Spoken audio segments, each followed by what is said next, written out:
Mesdames, Messieurs, bonsoir, bienvenue dans cette édition dont voici le sommet. Bonne nouvelle pour les Guépards du Bénin qui ont signé leur retour à la Coupe d'Afrique des Nations après 5 années de disette.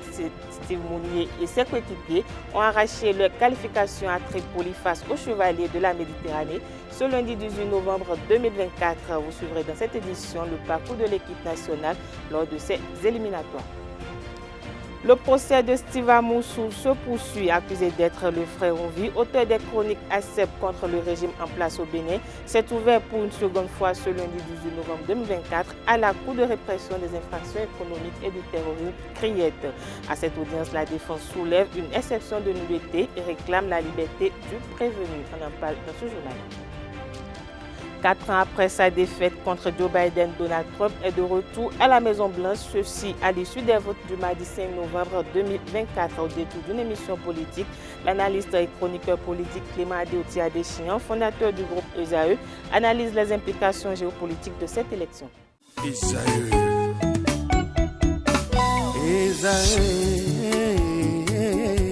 Vous recherchez une école de référence pour une double formation universitaire et professionnelle de qualité? Voici l'opportunité à ne pas rater. L'École supérieure d'administration, d'économie, de journalisme et des métiers de l'audiovisuel ESAE vous offre des programmes d'enseignement en licence et en master orientés vers l'emploi qui font d'elle une référence à travers les filières de l'administration générale et territoriale, l'administration du travail et de la sécurité sociale, droit, diplomatie et relations internationales, administration hospitalière, universitaire et intendance, journalisme et métiers de l'audiovisuel et toutes les filières des sciences de gestion. Une seule adresse, www.esae.bj. Rendez-vous dès maintenant sur nos campus ESAE Bedjromende au numéro 90 93 65 21 ou au numéro 98 98 14 00. Paracourt sur le numéro 52 46 12 12. Aboumé-Calavi au numéro 52 88 44 44. Akpaka au numéro 52 88 33 33. ESAE, l'excellence à un nom.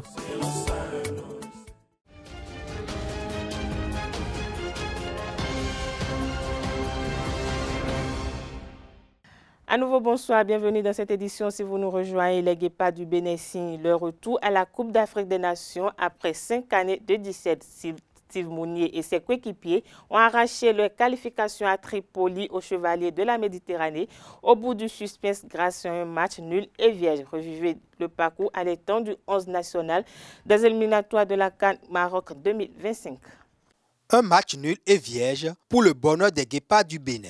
Un nul pour retrouver la plus grande messe du football africain après 2 éditions consécutives ratées. Il a fallu aller jusqu'au bout des éliminatoires pour que la route de la Coupe d'Afrique des Nations CAN Maroc 2025 s'éclaircisse pour l'équipe nationale de football du Bénin.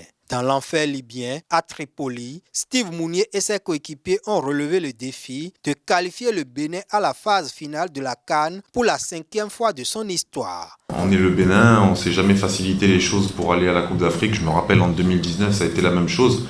On s'est qualifié lors du dernier match. Donc aujourd'hui, il va falloir réitérer les mêmes performances parce que si on veut y aller, ça passera par là de toute façon. Face à un adversaire direct, les férus du Curon ont retenu leur souffle jusqu'au coup de sifflet final. Car dans l'autre match du groupe D, les Super Eagles du Nigeria se font mener 2-1 à un quart d'heure de la fin du temps réglementaire. Et un but des Chevaliers de la Méditerranée allait tout chambouler. Les Guépards du Bénin vont tenir le score et terminent 2e du groupe D avec 8 points, le même total que les Rwandais, mais un avantage particulier, synonyme de qualification. Avant cette 6e et dernière journée fatidique, les poulains de Gernot Rohr auraient pu arracher leur ticket. D'abord, lors de la 4e journée à Kigali, après avoir ouvert le score, les Amavubi vont les renverser 2-1. Le spectre d'une élimination va envahir tout un peuple. Ensuite, c'est à la bande de Victor Osimhen de les écœurer avec un but en toute fin de match lors de la 5e journée. Le Bénin a raté les CAN 2021 et 2023 en perdant le match décisif de la dernière journée de la campagne qualificative. Et dirigeants, et membres du staff technique, et joueurs, et supporters se posent la même question. Va-t-on être éliminé à nouveau de la même façon? La réponse, les Guépards ont vaincu le signe indien. En septembre, Gernot Rohr et ses protégés avaient démarré les éliminatoires par une lourde défaite face au Nigeria, 0-3. Maintenant, place au travail pour préparer au mieux l'expédition marocaine où le Bénin a obtenu sa plus grande performance à une CAN, un quart de finale. Toujours dans le même registre, les Guépards du Bénin se sont qualifiés pour la CAN Maroc 2025 après leur nul face à la Libye ce lundi à Tripoli. Quelques citoyens béninois rencontrés dans la ville de Cotonou ont exprimé leur joie pour cette qualification après la rencontre. Des propos recueillis par Aneldo.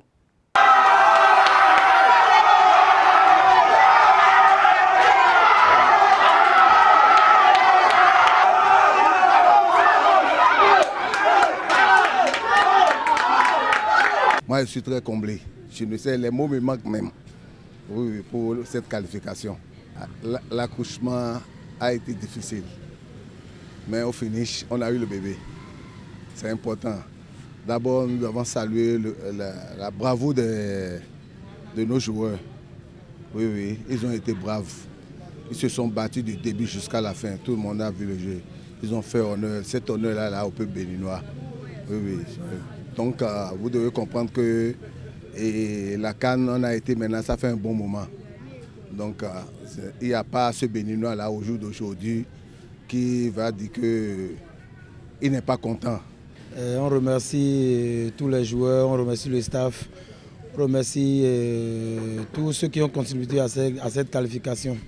C'est aujourd'hui tout le Bénin qui est content et j'espère que le travail va continuer afin qu'on puisse faire une belle prestation à la CAN. Je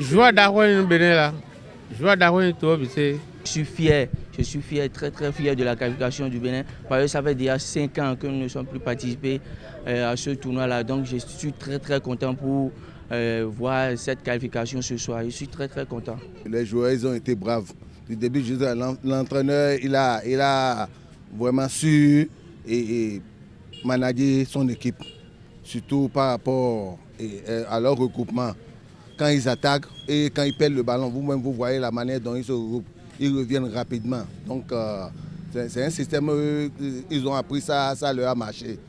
Ça a vraiment marché. Et puis vous avez vu le but, vous avez vu, malgré ça on n'a pas joué en défensif. Ils n'ont pas joué en défensif, on ne faisait qu'attaquer et on défend. Donc il faut saluer vraiment les joueurs.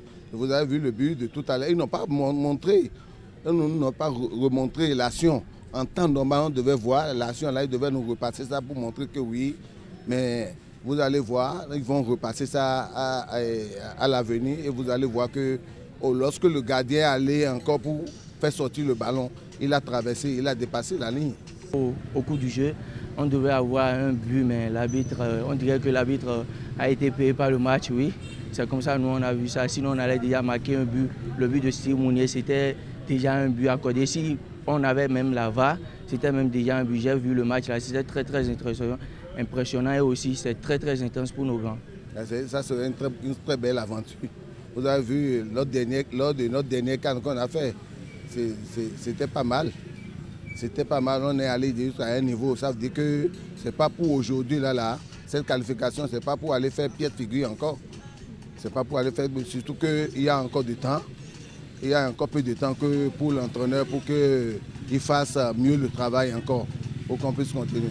Seulement ce que je sais, les petits sont là, ils sont déterminés, c'est les petits, les jeunes engagés, on n'a qu'à leur faire confiance, on va faire mal à la CAN prochaine.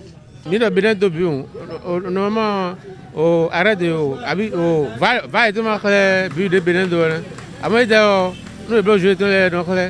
La volonté, ça a prouvé sur le terrain qu'ils étaient partis pour décrocher la qualification. C'est un groupe qui est en train d'être formé par le sélectionneur national et je pense que ces jeunes joueurs ils ont de l'envie. Ils ont de l'envie, ils savent ce pourquoi ils sont là. Ils savent que par cette compétition, beaucoup de portes leur seront ouvertes. Donc je peux dire que c'est la volonté et la continuité dans le travail. C'est un groupe jeune qui est en train d'être formé et en qui moi je crois sincèrement. Je pense que si on laisse vraiment le temps aux sélectionneurs de travailler, on fera mieux que les CAN passés. Il faut surtout continuer dans dans la même façon de travailler, de donner la chance aux jeunes et ceux qui méritent vraiment d'être là. Moi, j'ai confiance aux sélectionneurs, même si tout n'est pas parfait pour le moment. Je pense qu'avec le temps et dans la continuité, on pourra avoir une équipe meilleure que les équipes des CAN passées. Avant ce match qui a valu la qualification de l'équipe nationale, quelques citoyens béninois ont livré leurs attentes. Ils sont au micro de Djessougo Benou. Normalement, Bénin devait gagner l'autre match avec le Nigeria. Là, ça va bien se passer. Comme il n'a pas gagné le match contre Libye, si ça peut jouer 0-0, là, ça va marcher. Je peux dire le score de ce match. Si ce n'est pas 0-0, soit d'être 1-0 en faveur des Guépards du Bénin. Puisque ça serait un match très, très dur. Selon moi, c'est 0-0. Le match contre la Libye, moi je crois que c'est le Bénin qui va gagner. C'est 1-0, je suis sûr. Parce que c'est le seul match qui nous reste maintenant à jouer pour notre qualification. Libye est au Bénin. Parce que Bénin est bleu erreur dans le match. Nigeria, contre Nigeria, il faut passer dans le bleu erreur. Nigeria est encore normal, il faut un souci de vous. Il faut qu'il fasse tout possible pour gagner ce match. Puisque après avoir gagné ce match, on peut avoir l'espoir de quoi ils vont faire à la CAN. Bénin a gagné dans le temps. Maintenant, il y a joué. Des fois, entraîneur, niveau est formé, Gandhi. Nous, il y a un ballon qui peut tomber. Souvent, c'est l'équipe à côté qui nous fait échouer, c'est-à-dire l'équipe nigériane qui nous fait échouer souvent.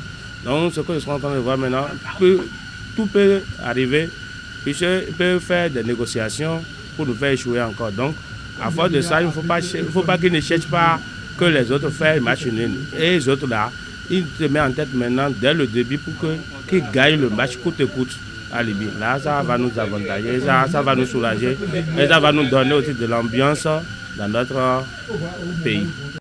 Créé en 2019 avec la volonté du gouvernement béninois de voir les entreprises d'État investies dans le sport, l'Autopopo est une société sportive de la loterie nationale du Bénin. À cet effet, l'Autopopo a procédé à une signature de convention avec ESAE FC, mais jusqu'à ce jour, le respect des clauses reste flou. Invité sur l'émission Info Hebdo ce samedi, l'analyste et chroniqueur politique, fondateur du groupe de presse ESAE et des universités ESAE, Clément Adeoti Adéchian a évoqué le partenariat entre les deux équipes. C'est la même convention que les clubs. Est-ce que l'Autopopo appartient toujours à ESAE ou le club a été vendu? Non, on ne vend pas un club de football. On ne vend pas une association, c'est une convention de partenariat. La convention de partenariat qui est signée, qui en ses articles 3 et 10, qui disent clairement que le club professionnel qui est devenu l'Autopopo doit continuer par maintenir le niveau très élevé au niveau de la professionnalisation, pendant que le club amateur, le club qui a l'enregistrement, le club qui détient la filiation de la fédération, continue par être le club amateur. Donc ESAE devait continuer par jouer les compétitions amateurs au niveau régional. C'est ESAE qui doit jouer les clubs, qui doit jouer la compétition U17, U19. C'est ESAE qui doit jouer la compétition féminine, c'est ce que la convention dit. Et pourquoi c'est pas fait? C'est pas fait parce que dans un certain temps, on n'a pas voulu brusquer les choses au niveau de la loterie nationale du Bénin, parce que c'est une expérience qui venait de commencer, et parce que un président directeur général comme Gaston Zossou est un ami de vieille date en qui j'ai entièrement confiance, et même jusqu'à présent j'ai toujours confiance en lui, ce qui fait que je n'ai pas voulu brusquer les choses. Mais il y a 2 ans, j'ai été obligé quand même effarouché d'envoyer un courrier pour leur rappeler que les conventions ne sont pas respectées, parce que ESAE amateur n'est pas en train de jouer la compétition au niveau des amateurs. Alors que nous avons de la pépinière. Vous avez vu les enfants qui gagnent des compétitions. Mais une fois la compétition universitaire terminée, ils sont au repos, ils ne jouent pas. Et qu'est-ce qu'on doit faire de ces talents-là? Ils sont obligés d'aller ailleurs, d'aller jouer dans d'autres clubs qui les solliciteraient. Mais c'est dangereux pour nous, pour la préparation que nous faisons à la base.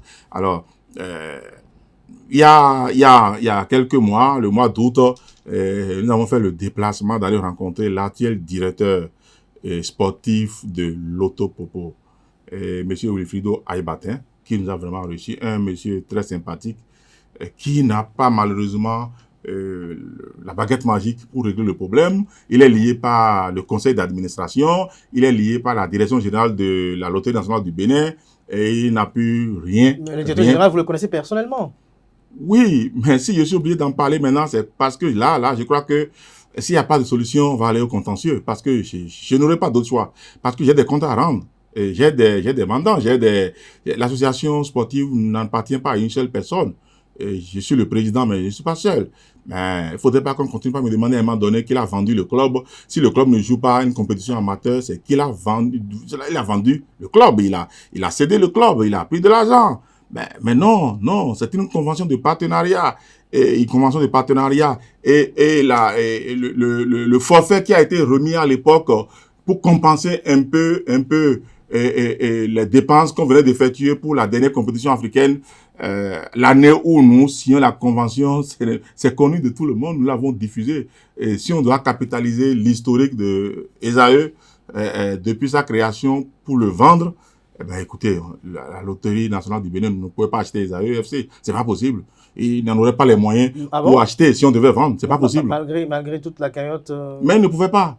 Comment vous pouvez acheter un club qui a une historique, qui jouait en première division, qui a fini 2 fois deuxième et qui a joué 2 fois la Coupe d'Afrique? Vous savez combien on engage pour une Coupe d'Afrique? C'est au moins 300 millions. Et l'année où on a été en phase de poule. S'il devait même rembourser seulement les 300 millions, il devait faire comment?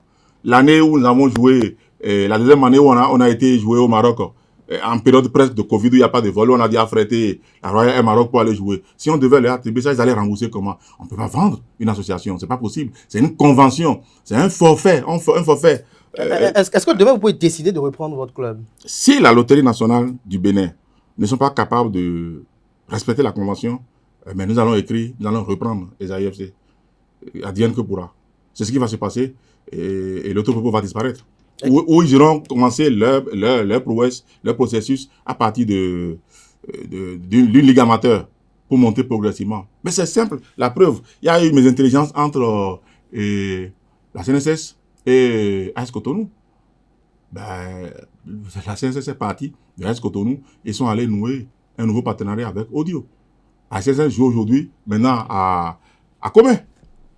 Depuis cette saison, mais c'est simple. Quand les gens ne s'entendent pas, les gens peuvent amicalement ou de force devant les juridictions rompre tout partenariat. À un moment donné, j'ai un contrat et je sais ce que le contrat a stipulé et qui ne respecte pas. On dit chaque année le montant forfaitaire qu'il faut donner pour préparer l'équipe amateur, il ne donne rien du tout. Mais nous, on ne demande même pas de l'argent parce qu'on n'a pas besoin de ça. Vous ne recevez rien chaque année. Mais rien. Pourtant, le contrat est là, clairement dit qu'il faut un montant forfaitaire pour préparer l'équipe de football qui doit jouer la compétition au niveau des amateurs. Mais ils ne le font pas. C'est pas parce que la loterie manque de 15 millions par an pour préparer une pépinière qui devrait leur servir, en fait. Mais je vois que depuis que la compétition a commencé cette année, le championnat a commencé, ils allient une équipe U17. Je ne sais pas où est-ce qu'ils sont allés trouver ça. Vous avez une convention avec un club et vous alliez une équipe U17. Ils sont allés trouver ça où? Vous estimez que vous êtes en train d'être trahi, d'être dupé? Non, je n'ai pas encore dit ça, mais j'attends de comprendre. Puisque j'ai fait ce qu'il faut faire. J'ai envoyé un courrier il y a 1 an et demi, 2. Je suis allé faire une réunion à la Loterie nationale du Bénin. J'ai relancé la discussion en août à côté. Et je suis patient, j'ai entendu, personne n'a réagi. Alors si on ne réagit pas, c'est qu'on va aller à la provocation. On va à la provocation. Alors aujourd'hui, pour finir avec ce sujet, de quoi avez-vous besoin concrètement pour que Esaü peut-être participe aux compétitions d'une division régionale? Non, mais on a besoin de rien du tout. Vous avez la preuve, on a les jeunes qui sont là. Et les jeunes, c'est la plupart les moins de 19 ans. Ces enfants qui sont en première année, troisième année, ils ne sont pas en master. Et ils sont très bons. Donc, c'est de ça qu'on a besoin pour animer une compétition de catégorie d'âge. Nous avons ce qu'il faut pour ça. Mais on ne peut pas se jeter aujourd'hui pour commencer par participer à une compétition au niveau des catégories d'âge, une compétition des amateurs, sans le lier directement à un club professionnel, parce que nous utilisons la même filiation. Il n'y a pas plusieurs affiliations à la fédération. C'est pas possible. Donc, il faut le faire dans les règles de l'art. Parce que si nous devons l'engager nous-mêmes, si on doit le faire, c'est que le contrat est rompu. Et si le contrat est rompu, alors l'autopropo ne jouera plus. L'autopropo va aller s'enregistrer et commencer sa compétition au niveau des amateurs, au niveau de la Ligue régionale, ça c'est sûr. De toute façon, wait and see, Clément Adéotia-Deschamps, je vais quand même poser une question. Et je n'aime pas parler souvent, et en réalité, quand je fais confiance à des gens. Mais quand j'ai l'impression qu'on commence par me piétiner, alors là, ça me fâche. Ça me fâche, le plus sérieusement du monde, je ne réponds plus des moyens. Vous ne répondez plus des moyens. Et c'est ce que l'autopropos est en train de faire en fait. Je l'annonçais à l'entame de cette édition, le procès de Steve Amoussou, supposé frère Onvi, présumé auteur des chroniques critiques contre le pouvoir en place, est ouvert ce lundi 18 novembre 2024 à la Cour de répression des infractions économiques et du terrorisme Criette. Lors de cette audience, la défense a soulevé une exception de nullité contestant la légalité de l'arrestation de son client. Les avocats de Steve Amoussou ont également demandé sa libération, d'autant plus que les responsables de son enlèvement avaient déjà été jugés et condamnés par la même juridiction. De son côté, le ministère public a qualifié les exceptions de la défense d'opportunistes et infondées, affirmant que la Cour n'était pas compétente pour statuer sur les circonstances de l'arrestation. Après les échanges entre les parties, le juge a décidé de renvoyer l'affaire au 9 décembre prochain. Dans un autre registre à présent, ce dimanche 17 novembre 2024, en marge de la 29e conférence des partis COP29, le Bénin et la Norvège ont officialisé un accord ambitieux en matière de lutte contre le changement climatique. Cet accord prévoit la mise en place de projets d'énergie renouvelable, ceux-ci principalement solaires et hors réseau, afin de réduire les émissions à effet de gaz tout en favorisant le développement des communautés locales. Ce partenariat repose sur les mécanismes prévus par l'article 6 de l'accord de Paris qui encourage les échanges de crédits carbone pour atteindre les objectifs climatiques. En parallèle, des initiatives de renforcement des capacités techniques seront mises en œuvre pour garantir le succès et la pérennité des projets. 3 960 129 023 francs, c'est l'enveloppe dont la Cour suprême a besoin pour son fonctionnement en 2025. Le président de l'institution, Victor Adossou, l'a défendu le vendredi 15 novembre dernier devant les députés. Selon les explications du président de la Cour suprême, 72% de ce budget sont destinés aux dépenses de personnel, autant pour moi, d'autant plus que 26% aux achats de biens et services et 1% aux dépenses de transfert. Il est à noter que le budget 2025 de l'institution connaît une augmentation de 23% par rapport au budget de l'année 2023. Parlons société à présent. Dans cette édition, l'envoûtement amoureux est une pratique qui vise à influencer les sentiments ou les actions d'une personne en utilisant des rituels, des sorts ou d'autres méthodes ésotériques. Quelques citoyens béninois livrent leurs commentaires sur ce phénomène au micro de Francis Fahami Kanté Amoussou. C'est des incapables. Il y a d'autres qui ne cherchent pas, ils ne savent pas chercher femme. Il y a d'autres qui n'ont pas la chance de la femme. Et ils sont frustrés. Si je prends les hommes, parce que pour la plupart, ce sont les hommes qui le font. Et ces hommes-là, c'est des frustrés. Ils peuvent même avoir des moyens, mais ils ne savent pas draguer une femme. Et donc, ils sont obligés de la basser. Même ceux qui courtisent la femme aussi, ils vont les basser aussi.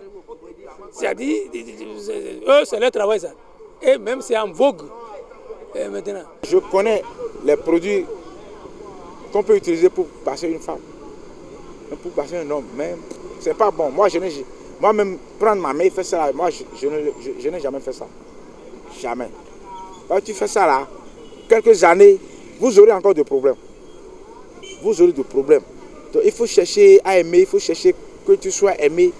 Et il faut garder, il faut tout faire pour maintenir, pour garder l'amour, quoi, pour garder cette valeur intrinsèque que tu as envers cette femme ou bien envers ce monsieur-là. Et chercher à se comprendre, chercher à se maîtriser, chercher à s'entraider. Et comme ça, là, elle va rester. J'appelle ça l'ignorance, monsieur le journaliste. J'appelle ça l'ignorance. On ne fait pas gris-gris pour marier ou bien chercher un homme ou bien une femme. Quand tu fais gris-gris pour chercher un homme ou bien une femme, plus tard, ça devient un danger dans le foyer.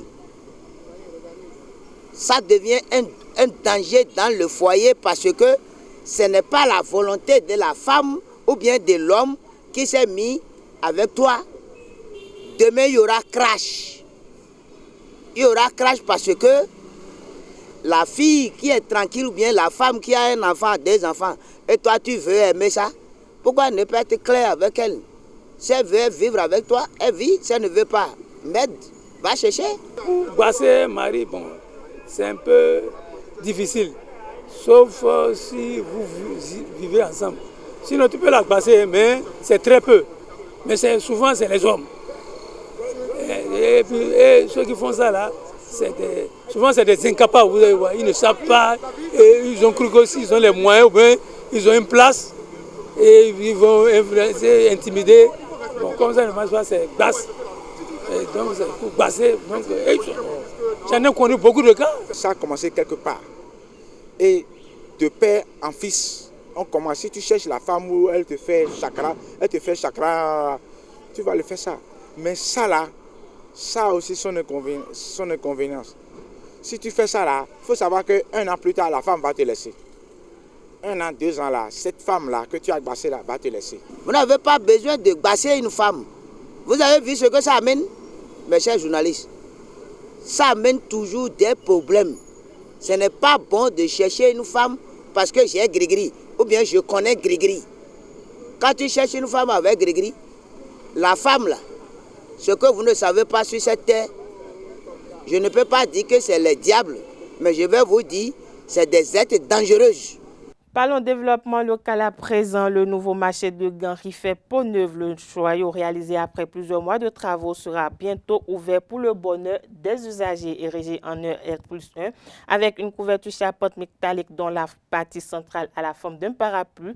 Il représente à lui seul une nouvelle typologie d'infrastructure marchande. Suivons ensemble cette capsule vidéo qui nous présente le nouveau marché de Ganri.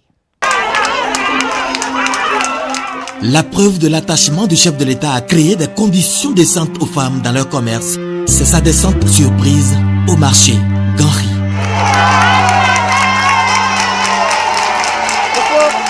Ce que je sais, c'est que le chef d'État n'a pas du tout apprécié les conditions dans lesquelles sont les usagers du marché Ganri. En termes de fonctionnement, mais surtout en termes de salubrité, de conditions. Il a été fondamentalement choqué par ça. Et tel que je le connais, quelque chose va se passer certainement dans les semaines qui viennent. Sur l'ensemble des chantiers visités, les populations en liesse n'ont pas manqué d'exprimer leur admiration à Patrice Talon, venu transformer leur quotidien et révéler davantage le Bénin.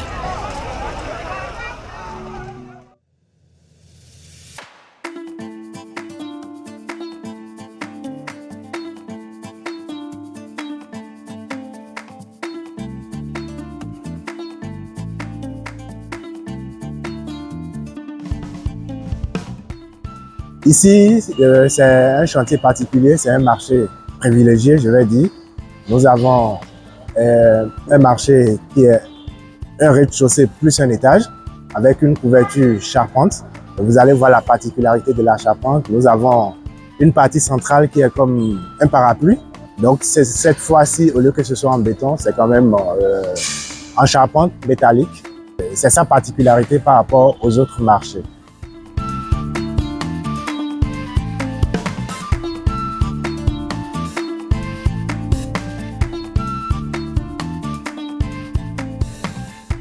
Ici, nous avons environ 700 étals aménagés. Nous avons une dizaine de boutiques, de grandes boutiques. Nous avons 2 grands types de restaurants. Nous avons les restaurants à proprement dit et nous avons de petits restaurants de la taille des maquis, des fast-foods. Donc nous en avons une vingtaine environ.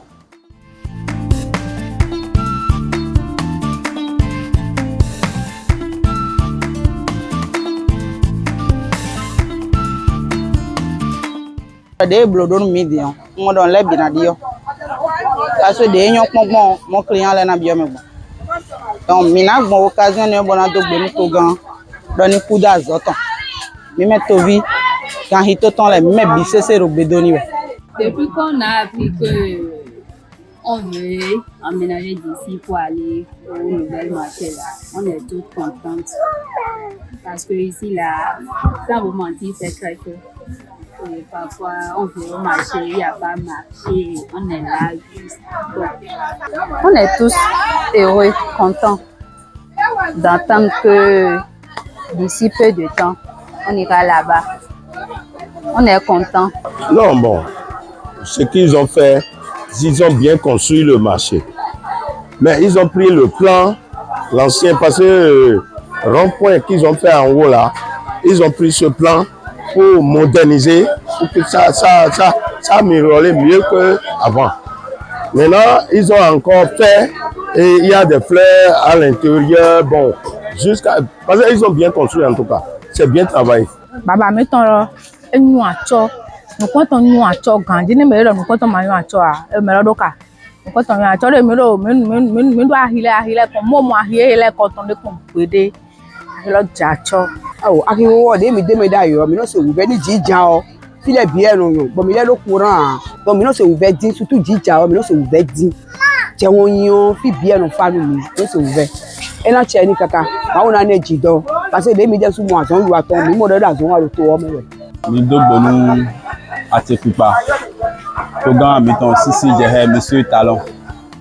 Vraiment et vivre mi ta nous azon e wa de ahile sin côté yo. Ni do kutoni. Onu yen mo do ahile sin côté yo. Ahile jacho tam.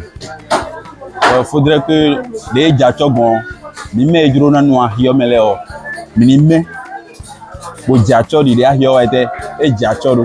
avons un aménagement paysager ici à l'intérieur, au niveau de la partie centrale que nous appelons parapluie.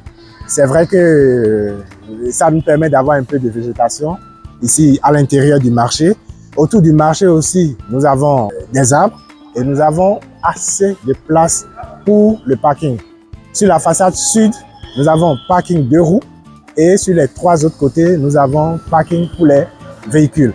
Et nous avons maintenant, à part le marché, nous avons le parking destiné pour ce marché-ci qui est de l'autre côté, que vous allez voir, c'est bien aménagé, qui peut prendre environ une 60aine de véhicules intérieurs. Et autour aussi, nous avons qui peut prendre aussi environ une 60aine de véhicules tout autour. Et une bonne partie réservée pour le parking de roues, pour les motos.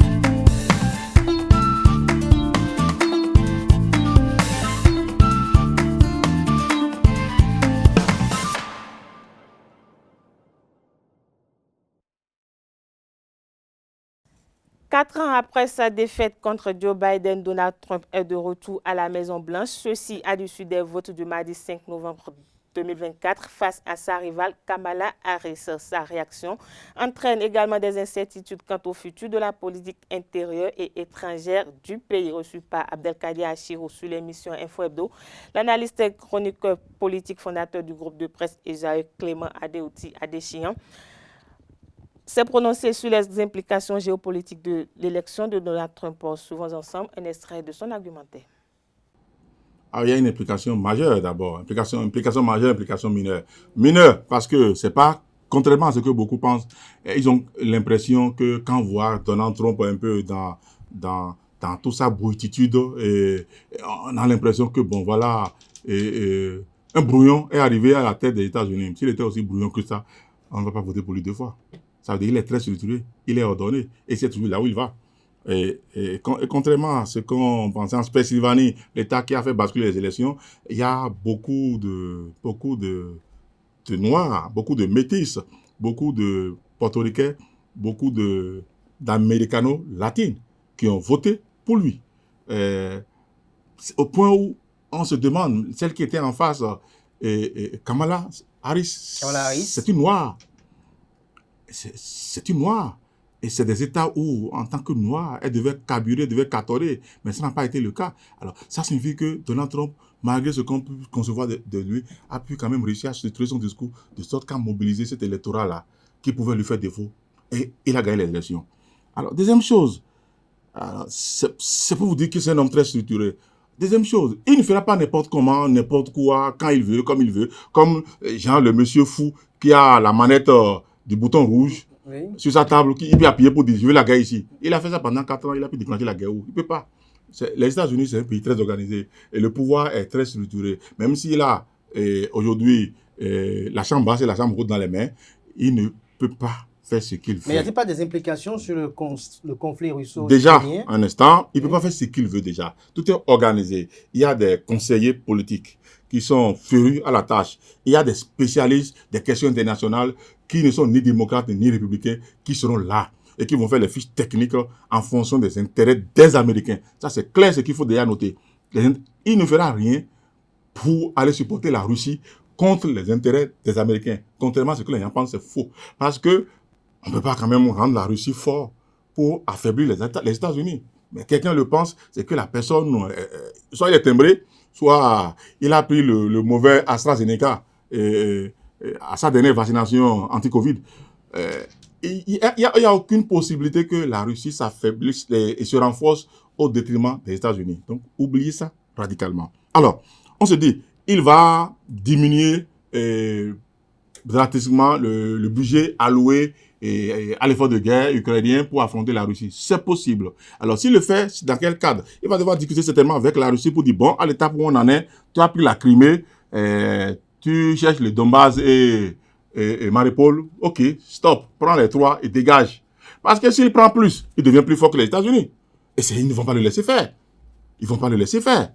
Sans compter que la diplomatie européenne, ils sont à l'OTAN ensemble, ils vont continuer à travailler. Il est venu trouver un dispositif qui est en place. Les discours des présidents européens après son élection. On a notamment Emmanuel Macron. Et tous, d'ailleurs, même l'Allemand. Et tous sont dans la crainte qu'ils viennent bousculer l'ordre établi. Est-ce que ça va les obliger maintenant à élever leur niveau de ressources supplémentaires pour supporter? N'oubliez pas, tout ce qui est envoyé en Russie, tout ce qui est investi par les Européens sont puisés de l'argent russe. On a fait le blocus sur les ressources de la Russie au niveau des banques, au niveau de l'équilibre du commerce international, et on récupère des dividendes. Ces dividendes récupérés financent l'armement qu'on envoie en Ukraine. Alors, il y a encore d'autres niveaux de veto qui ne sont pas encore allés. S'ils sont obligés d'aller là, la Russie financera par elle-même l'effort de guerre pour le ralliement de l'Ukraine. Ça, c'est un élément très technique qu'on ne peut pas aborder actuellement ici parce que c'est vraiment délicat. Il faut que je sois obligé d'aller dans beaucoup de détails. Mais rassurez-vous, les Européens ont les moyens de récupérer sur les intérêts de la Russie de quoi financer l'Ukraine pour continuer pas à faire la guerre. Parce que derrière tout ça, c'est l'équilibre du monde qui se joue. Je ne dis pas que les Européens ont raison, mais l'équilibre du monde qui se joue. Une Russie forte, c'est une Europe totalement affaiblie. Une Russie très forte, c'est les Américains totalement affaiblis. N'oubliez pas les années 1960-1962 et avec la bête de cochon, les histoires qu'on ne peut pas oublier, qu'on a étudié la géopolitique internationale au niveau de Cuba et tout le reste. Qu'à tout moment qu'il y a déséquilibre entre la Russie et les États-Unis, ça va dégénérer en Troisième Guerre mondiale. Alors, donc, Donald Trump n'a pas les moyens d'empêcher que l'Ukraine se stabilise, que la guerre ukraino-russe se stabilise. Et il fera ce qu'il peut. Il a les moyens, plus que l'actuel locataire de la Maison-Blanche, de communiquer directement avec Poutine pour chercher à obtenir quelque chose. Mais qu'est-ce qu'il peut obtenir? On ne peut pas le garantir. Parce que la Russie continue pas à maintenir son invasion à l'aveuglette, les États-Unis ne s'arrêteraient pas. Ils vont continuer à financer. Et je suis persuadé que nous allons revenir ici pour le dire, que même Donald Trump va accepter par le biais de son Congrès qu'on continue pas à armer davantage l'Ukraine. Alors, deuxième élément géostratégique qui va changer un peu, c'est au niveau de Benjamin Netanyahu. Lui, c'est l'ami personnel de Donald Trump. Quand Donald Trump est là, il est le premier à jubiler. Il est content. Parce que là, il est sûr maintenant que désormais, il aura beaucoup plus de moyens, beaucoup plus d'armes et de financement pour écraser le Hezbollah, pour écraser toute la légion arabo-islamique qui l'entoure actuellement, avec qui il est en belligérance. Ça, il est sûr de ça. Et je pense aussi que quelque chose va changer à ce niveau, parce que l'aile dure des Américains, les républicains, font partie de ceux qui pensent quand même qu'il faut un État israélien très fort pour empêcher le développement et l'extension du terrorisme, du Hezbollah dans cette région. Et il y aura plus de soutien, il y aura plus de moyens accordés, mais dans les limites quand même du respect des droits de l'homme. Parce qu'aujourd'hui, ce qui se passe aujourd'hui maintenant, avec Baden, c'est que il est mécontent. Parce que contre même l'avis des experts, des Américains, même qui est leur premier soutien, ils vont écraser même des hôpitaux où il y a des civils qui sont morts. Ils ne respectent rien du tout. Ils bombardent toute une architecture civile où il n'y a aucun terroriste. Les Européens en ont marre de continuer à soutenir un État qui ne respecte rien. Parce que quand on en tue 5 chez les Israélites, ils doivent en tuer 2000 chaque fois. Alors, dans cette logique belligérante, les États-Unis, aujourd'hui, avec les démocrates au pouvoir, ne peuvent pas continuer à soutenir Benjamin Netanyahou les yeux fermés à l'aveuglette. Il y a nécessité que, effectivement, qu'on attire son attention sur le fait de respecter les droits de l'homme. Mais il pense et il espère vivement qu'avec Donald Trump, quelque chose va changer, qu'il aura maintenant le poids de la bête, plus de puissance pour aller écraser ces vermines. Cette édition se poursuit de nos frontières en Côte d'Ivoire. La révision de la liste électorale entamée depuis le 19 octobre 2024 s'est achevée ce dimanche 17 novembre 2024. Plus de 12 000 centres d'enrôlement sont restés ouverts à travers le pays durant un mois pour tenter d'étoffer la liste électorale d'environ 4,5 millions de nouveaux inscrits. La liste actuelle regorge plus de 8 millions d'électeurs, mais malgré une semaine de prolongation accordée, cet objectif est loin d'être atteint à la date du 9 novembre 2024, soit à la veille de la prolongation de l'opération. Environ 500 000 nouvelles demandes d'inscription avaient été enregistrées par la Commission électorale indépendante. Les prochaines étapes sont l'analyse des données, la publication des listes provisoires, puis la période de contentieux avant les listes définitives attendues à la mi-2025. Les dirigeants des pays du G20 se réunissent à Rio à compter de ce lundi au mardi 19 novembre pour discuter de la réforme de la gouvernance mondiale, mais aussi de nouvelles ressources pour financer le développement et la transition énergétique. Dans un contexte économique et international très tendu, le président brésilien Luiz Inácio Lula da Silva, hôte du sommet, va tenter de faire avancer les projets de taxation mondiale, les multinationales et de taxation des milliardaires. La première séance plénière du G20 sera consacrée à l'Alliance mondiale contre la faim et la pauvreté, chère au président brésilien. La deuxième étudiera comment ouvrir davantage l'actionnariat du FMI et la Banque mondiale aux pays émergents. La troisième, quant à elle, sera consacrée à la finance verte, c'est-à-dire comment rationaliser les multiples fonds climat, un chantier lancé par le Brésil, et comment créer de nouvelles ressources. Démarré le 15 novembre dernier à Mavila Hôtel de Cotonou, la première édition du championnat d'Afrique de football de tennis et l'Assemblée générale de la Confédération a été clôturée ce dimanche 17 novembre 2024. Les Bafistes béninois ont remporté le trophée dans la catégorie simple et les Togolais dans la catégorie duel. Quentin Moussou pour le reportage. Nous sommes rassemblés ce jour à l'occasion de l'Assemblée générale de la CAF et de la Coupe d'Afrique des Nations de baby-foot. La première édition, nous sommes à la dernière journée. Et cette dernière journée a vu les Bafistes béninois remporter le trophée dans la catégorie simple opposé aux Togolais. Dans la catégorie duel face au Nigeria, le Togo s'en sort vainqueur. C'est parce que hier, il nous a battu un peu en duo. Et aujourd'hui, on a décidé de prendre le single. Et j'ai fait beaucoup d'efforts pour leur montrer ma performance dans le jeu. En fait, je dirais que c'est le jeu, tout jeu. Avec le temps, je pense qu'il y a un mois d'amélioration, surtout à notre niveau pour le solo, puisque c'est une très bonne initiative qui a été mise en place. Mais vu la situation et aussi le jeu en face, c'est ce qui a fait qu'on a perdu la première phase, mais pour le duo, et Dieu a permis d'en rapporter. Et je compte que les secondes éditions qui arriveront, on va faire de notre mieux. À l'issue de l'Assemblée générale de la CAFT, Delano Kiki devient le nouveau président de la Confédération. Alors les statuts et règlements ont été revus et nous avions maintenu notre siège au Congo démocratique, à Kinshasa précisément. Et nous pouvons dire que ce mandat est placé sous le signe des actions. Ainsi se referme la première édition du championnat d'Afrique de football de table et son assemblée générale qui s'est ouverte le vendredi 15 novembre dernier et qui a pris fin ce dimanche 17 novembre 2024. C'est sur cette note que prend fin cette édition. Merci de l'avoir suivi. Agréable soirée à tout chacun.